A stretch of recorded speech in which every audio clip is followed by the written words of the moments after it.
Excellence is not a skill, it's an attitude. Ralph Marston. Hi viewers, welcome to Grammar English Grammar தமிழில். இன்னைக்கு நம்ம பார்க்க போறது ஒரு புது வெக்காபுலரி, ஒரு புதிய வார்த்தை. நம்ம பார்க்க போற வார்த்தை என்னன்னு பார்த்தோம்னா languish.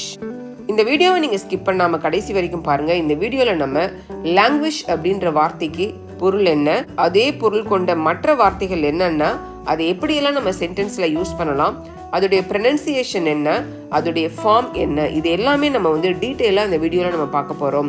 இந்த வீடியோவை நீங்கள் பார்த்து முடிச்சிங்க அப்படின்னா உங்களால் லாங்குவேஜ் அப்படின்ற ஒரே வார்த்தையை 2 விதமான மீனிங்கில் யூஸ் பண்ண முடியும். இப்போ நம்ம லெசனுக்கு போகலாமா?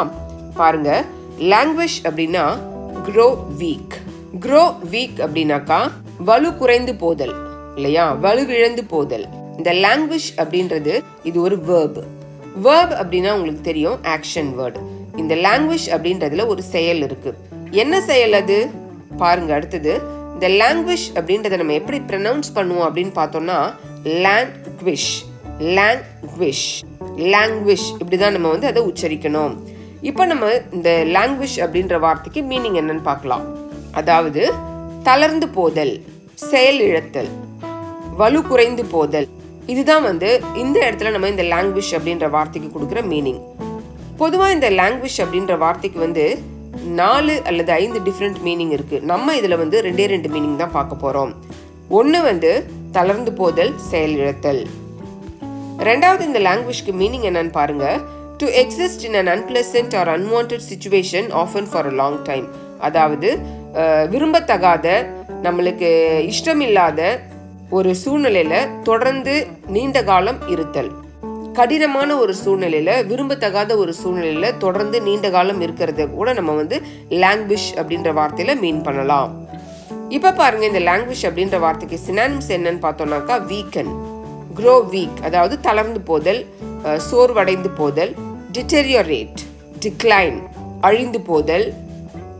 இதெல்லாம் நம்ம இந்த லாங்குவேஜ் அப்படின்ற வார்த்தைக்கு அதே பொருள் உள்ள மற்ற வார்த்தைகள் அப்படின்னு சொல்லலாம். தமிழில் இதை சொல்லணும்னாக்கா சோர்வடைதல், ஊக்கம் குறைதல், வலுவிழத்தல், இதுக்கெல்லாம் நம்ம லாங்குவேஜ் அப்படின்ற இந்த வார்த்தையை யூஸ் பண்ணலாம். இவ்வளோ நேரம் நம்ம லாங்குவேஜ் அப்படின்ற வார்த்தைக்கு மீனிங் என்ன, அதை எப்படி நம்ம உச்சரிக்கலாம் அப்படின்னு பார்த்தோம். அதே பொருள் கொண்ட மற்ற வார்த்தைகள் என்னென்ன அப்படின்றதெல்லாம் பார்த்தோம் இல்லையா. இப்போ நம்ம இந்த லாங்குவேஜ் அப்படின்ற வார்த்தையை சென்டென்ஸில் யூஸ் பண்ணலாம். பாருங்க, முதல்ல நம்ம இந்த லாங்குவேஜ்க்கு க்ரோ வீக் அப்படின்ற மீனிங் பார்த்தோம் இல்லையா. அதாவது வலு குறைதல், வலு குன்றி போதல் அப்படின்னு பார்த்தோம் இல்லையா. அதை எப்படி நம்ம சென்டென்ஸ்ல யூஸ் பண்ணலாம்னு பார்த்தோம்னாக்கா traditional rural industries continue to languish or disappear. பாரம்பரியமான கிராமப்புற தொழிற்சாலைகள் தொடர்ந்து வலு குறைந்து வந்து கொண்டிருக்கிறது அல்லது மறைந்து கொண்டிருக்கிறது அப்படின்றது தான் இந்த சென்டென்ஸோடைய மீனிங். இன்னொரு எக்ஸாம்பிள் பாருங்க. Plants languish in the drought in summer season. Drought அப்படின்னா வறட்சி. கோடை காலத்தில் தண்ணி பற்றாக்குறையினால வறட்சி ஏற்படும் இல்லையா.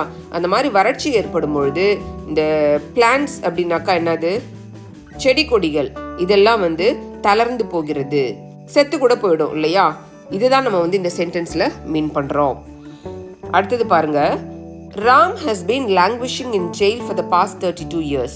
ராம் ஜெயிலில் 32 வருஷமா தேவையில்லாத, விரும்பத்தகாத ஒரு சூழ்நிலையில் அவதிப்படுறாரு, மாட்டிக்கிட்டு அவதிப்படுறாரு. ஜெயிலில் 32 வருஷம் ரொம்ப கஷ்டப்பட்டாரு அப்படின்னு நம்ம சொல்லுவோம் இல்லையா. அதுதான் இந்த சென்டென்ஸோடைய மீனிங்.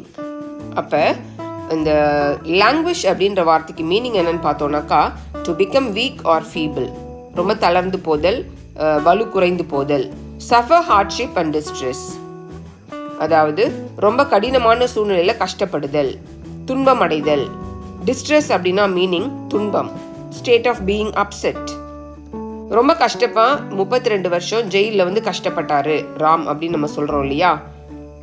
இந்த மாதிரி 2 மீனிங்ல நம்ம இந்த லாங்குவேஜ் அப்படின்ற வார்த்தையை யூஸ் பண்ணலாம்.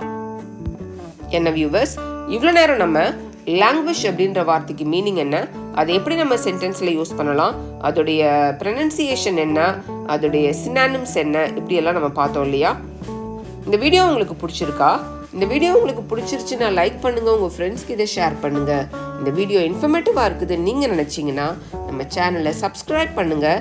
அப்படியே பக்கத்தில் இருக்க பெல் ஐக்கானை ப்ரெஸ் பண்ணுங்கள். அப்போ தான் நாங்கள் போடுற வீடியோஸ் டெய்லி நோட்டிஃபிகேஷனில் உங்களுக்கு வந்து சேரும். மறந்துடாதீங்க வியூவர்ஸ், ப்ராக்டிஸ் மேக்ஸ் பர்ஃபெக்ட். இங்கிலீஷில் பேசணுன்னாலும் இங்கிலீஷ் கிராமரை கற்றுக்கணுன்னாலும் ப்ராக்டிஸ் ரொம்ப ரொம்ப முக்கியம். இந்த வீடியோவை பார்க்குறதோடு நிறுத்திடாதீங்க. இதில் நம்ம யூஸ் பண்ணியிருக்கிற இந்த லாங்குவேஜ் அப்படின்ற இந்த வார்த்தையை நீங்கள் தேவையான இடத்துல சரியான முறையில் பயன்படுத்துங்க. ப்ராக்டிஸ் பண்ணுங்கள், இங்கிலீஷில் பேசுங்க, கான்ஃபிடென்ஸை உயர்த்துங்க. Thank you viewers.